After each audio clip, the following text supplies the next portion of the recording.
पंचायतीसाठी 42 कोटीची नळपाणी योजना या ठिकाणी मंजूर झाली आहे.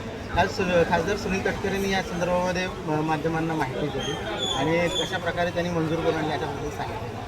नाही, त्यांनी कशाप्रकारे मंजूर करून आणली ह्याचा खुलासा केला असं बरं झालं असतं.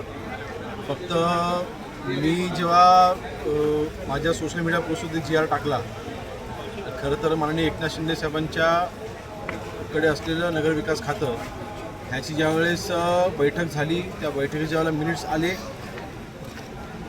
त्या वेळेपासून आम्ही याचा आणि त्याच्या अगोदरपासून आम्ही याचा पाठपुरावा करत होतो. गेले 1 वर्ष 1.25 वर्ष आम्ही याचा पाठपुरावा केला.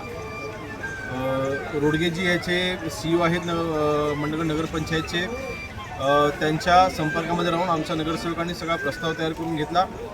अजून पण कदाचित खासदार महोदयांना माहिती नाही आहे, नळपाणी योजना मंजूर झालेली आहे, परंतु त्याचं योजनेकरिता आरोग्य विभागाच्या एका जागेचा प्रस्ताव हा शासनाकडे प्रलंबित आहे आणि जोपर्यंत तो प्रस्ताव मंजूर होत नाही तोपर्यंत योजना ही कार्यरत किंवा ह्याचं योजनेचं काम चालू होऊ शकणार नाही आहे.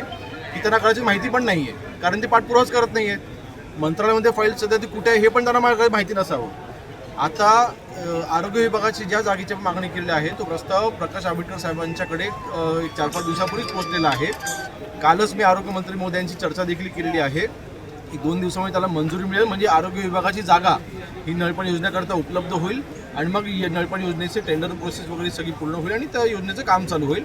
तर ठीक आहे, आता ओढून ताणून त्यांनी त्यांची नगरपंचायत त्यांनी नगराध्यक्ष त्यांचा बसवला होता, परंतु मला आठवते ज्यावेळेस मी दापोलीच्या राजकारणाची सुरुवात केली त्या सुरुवातीपासून मी शब्द दिला होता आणि कुठलंही राजकारण न करता माननीय एकनाथ शिंदे साहेबांच्या मदतीने आज ही योजना आपण मंजूर करून घेतलेली आहे आणि मला याच्यामध्ये कुठल्याही पद्धतीचं राजकारण करायचं नाही.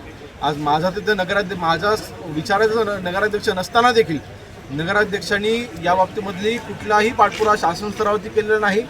फक्त आज त्यांच्या विचाराचा नगराध्यक्ष म्हणून ते हे क्लेम करत आहेत. ठीक आहे, ह्याच्यामुळे त्यांना कदाचित एक वेगळं सुख मिळत असेल, त्यांना त्यांचं सुख भलं.